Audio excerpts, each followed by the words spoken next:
الحمدللہ رب العالمین والعاقبۃ للمتقین والصلاة والسلام علی رسولہ النبی الکریم قال اللہ تبارک و تعالی فی القرآن المجید قد جاءکم برہان من ربکم صدق اللہ مولانا العظیم صدق الرسول النبی الکریم اما بعد فاعوذ باللہ من الشیطان الرجیم بسم اللہ الرحمن الرحیم نور خدا ہے کفر کی حرکت پہ خندہ زن، نور خدا ہے کفر کی حرکت پہ خندہ زن، نور خدا ہے کفر کی حرکت پہ خندہ زن۔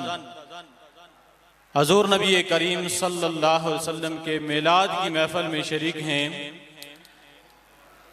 آج کا یہ میلاد 1500 سالہ ولادت مصطفیٰ صلی اللہ علیہ وآلہ وسلم انعقاد پذیر ہے۔ اللہ تعالیٰ کی بارگاہ میں دعا کرتے ہیں اللہ تعالیٰ ہم سب کی حاضری اپنی بارگاہ میں قبول و منظور فرمائے۔ آج ہم نے حضور نبی کریم صلی اللہ علیہ وسلم کے حسن بے مثال کا تذکرہ کرنا ہے، حضور نبی کریم صلی اللہ علیہ وسلم کے معجزات کا تذکرہ کرنا ہے، آپ علیہ السلام کے اوصاف و کمالات کا تذکرہ کرنا ہے۔ حضرت ابو ہریرہ رضی اللہ تعالیٰ عنہ کی خدمت میں جب سرکار دو عالم صلی اللہ علیہ وسلم کے وصال کے بعد کوئی شخص حاضر ہوتا، آپ ارشاد فرماتے کہ کیا میں تیرے سامنے حضور نبی کریم صلی اللہ علیہ وسلم کے اوصاف نہ بیان کروں؟ پھر آپ سرکار دو عالم صلی اللہ علیہ وسلم کے اوصاف یوں بیان فرماتے کہ آپ علیہ السلام کا پورا حلیہ مبارکہ بیان فرما دیتے۔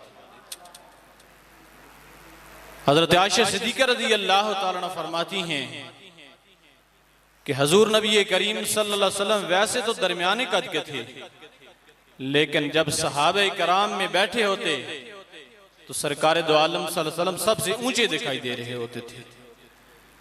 تیرا قد تو نادر دہر ہے، تیرا قد تو نادر دہر ہے، کوئی مثل ہو تو مثال دے۔ حضور نبی کریم صلی اللہ علیہ وسلم کا قد زمانے بھر والوں کے لیے تحفہ تھا، اور فرماتے ہیں کہ کوئی مثل ہو تو مثال دے۔ جب حضور نبی کریم صلی اللہ علیہ وسلم کی مثل ہی کوئی نہیں ہے تو پھر حضور نبی کریم صلی اللہ علیہ وسلم کی مثال کیسے دی جا سکتی ہے؟ حضرت عائشہ صدیقہ رضی اللہ تعالیٰ عنہ حضور نبی کریم صلی اللہ علیہ وسلم کے کانوں کی تعریف بیان کرتے ہوئے فرماتی ہیں کہ میرے محبوب صلی اللہ علیہ وآلہ وسلم کے مبارک کالی زلفوں کے نیچے سفید سفید کان یوں محسوس ہوتے تھے جیسے اندھیری رات میں ستارے چمک رہے ہیں، جیسے اندھیری رات میں ستارے چمک رہے ہیں۔ حضور نبی کریم صلی اللہ علیہ وآلہ وسلم غزوہ خیبر کے موقع پر ایک غیر مسلم عورت ایک بھونی ہوئی بکری سرکار دو عالم صلی اللہ علیہ وسلم کی خدمت میں لے آئی۔ سرکار دو عالم صلی اللہ علیہ وسلم نے اس کا تحفہ قبول کیا۔ آپ علیہ السلام وہ بکری کا گوشت تناول فرما رہے تھے، ابھی پہلا لقمہ لیا تھا، ادھر صحابہ کرام بھی تناول فرما رہے تھے کہ میرے محبوب صلی اللہ علیہ وسلم نے ارشاد فرمایا کہ کھانے سے رک جاؤ، اس بکری کے گوشت میں زہر ہے، اس بکری کے گوشت میں زہر ہے۔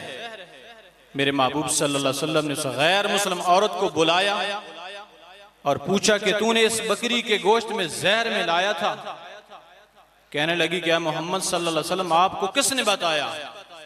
تو میرے محبوب صلی اللہ علیہ وسلم نے ارشاد فرمایا کہ بکری کا گوشت مجھے بتا رہا ہے کہ اس گوشت میں زہر ملا ہوا ہے۔ تو یہ میرے محبوب صلی اللہ علیہ وسلم کی سماعت تھی کہ بھونی ہوئی بکری کے گوشت میں سے میرے محبوب صلی اللہ علیہ وآلہ وسلم نے نکلنے والی آواز کو سن لیا۔ ہوں درود تجھ پر بھی آمنا، تیرے چاند پر بھی سلام ہو، ہوں درود تجھ پر بھی آمنا، تیرے چاند پر بھی سلام ہو، تیری گود کتنی عظیم ہے، ملا جس کو ماہ تمام ہے۔ والسلام۔